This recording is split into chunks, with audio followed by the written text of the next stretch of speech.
Number of seats కూడా grow కావాలా.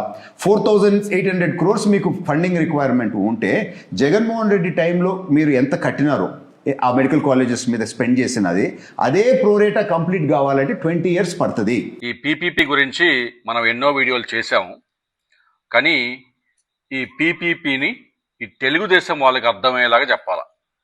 మరి వాళ్ళకి తెలుగు భాషలో నచ్చని ఒకే ఒక్క పదం వెన్నుపోటు. ఈ వెన్నుపోటు అనే పదం ద్వారా వాళ్ళకి అర్థమయ్యేలాగా చెప్దాం.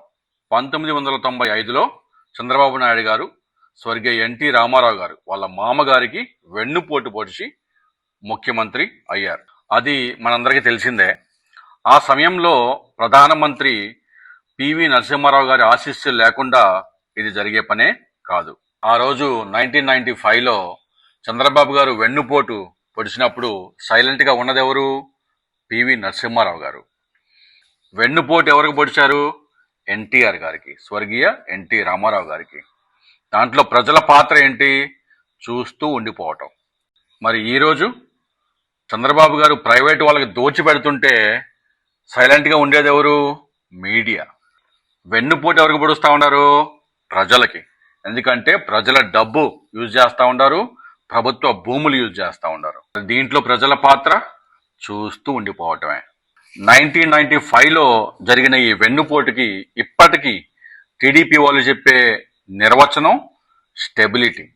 ఎన్టీఆర్ గారి ప్రభుత్వానికి ఆ సమయంలో స్థిరత్వం లేదు అని అంటారు. ఈరోజు పీపీపీకి చెప్పే నిర్వచనం ఇన్వెస్ట్మెంట్స్ రావట్లేదు, అందుకనే ప్రైవేట్ పార్ట్నర్స్ తీసుకురావాలి అని చెప్తారు. ఈ రెండు విషయాల్లో ప్రజలది ప్రేక్షక పాత్రే. మరి ప్రజల వద్ద నుంచి ఏమన్నా అభిప్రాయం సేకరించారా? మన రాష్ట్రంలో ఎంతమంది మేధావులు ఉండారే, వాళ్ళ అభిప్రాయం ఏమైనా సేకరించారా? దాని గురించి ప్రశ్నిస్తే జగన్ గారు యాంటీ డెవలప్మెంట్, ఆంధ్రప్రదేశ్ డెవలప్మెంట్ని అడ్డుకుంటున్నారు.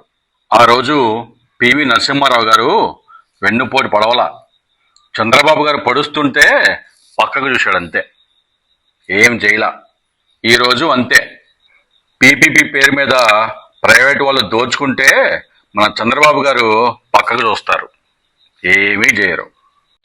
ఆ రోజు పివి నరసింహారావు గారు మన బాబు గారిని ఎలాగైతే కవర్ చేశాడో ఈరోజు ప్రైవేట్ పార్ట్నర్స్ని మన బాబు గారు అలాగే కవర్ చేస్తున్నారు.